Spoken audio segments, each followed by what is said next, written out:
Hey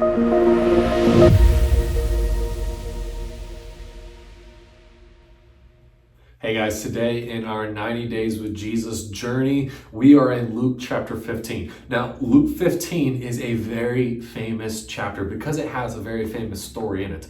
But it's important to know the context of what's going on. So the chapter begins where Jesus is interacting with tax collectors and people who are classified as sinners in that society. So basically, they are the people that the religious elite would look at and say, you are damaged goods. You are just a bad person. You are too far gone. God could never love you. That was the stereotype of the people that were drawn to Jesus.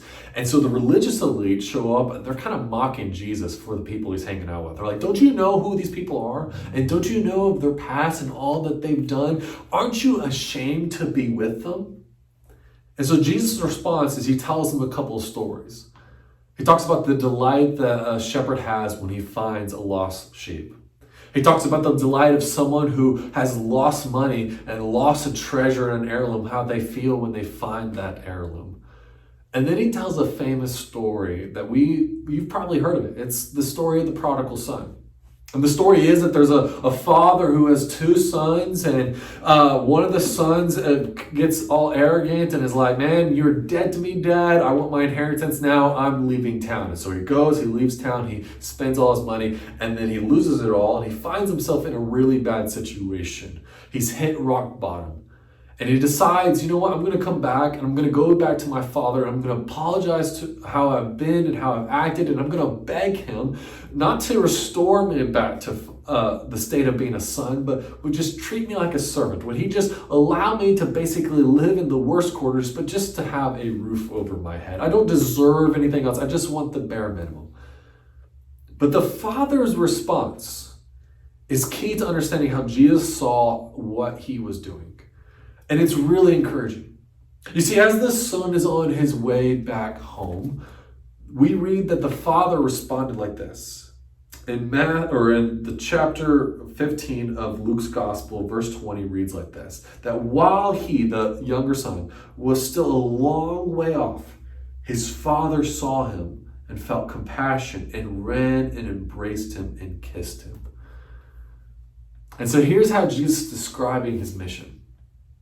That he is seeking after those who feel a little broken, who know they've had bad days, who know that they have a past of regrets, who feel burdened by it, who are afraid to look at other people and think, man, what if they know who I really am or know what I've done? Will they accept me? Those are the people that Jesus is pursuing to offer them grace, to offer them mercy because he has compassion for them, that he wants to bring them back in and give them gifts and give them love that they don't deserve, but is all because of who he is and how much he cares for us.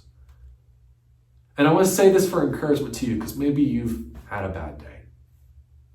Maybe you find yourself in a cycle that you just can't seem to break and you keep making the same mistakes, or you're thinking the wrong kind of thoughts, and those are influencing how you are as a friend, as a spouse, as a parent, and you feel burdened.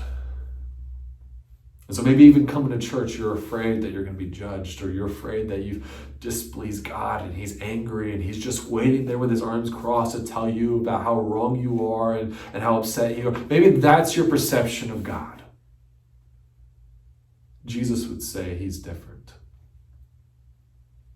He would say that the moment you even think about turning around, he is there. That he's seeking after you.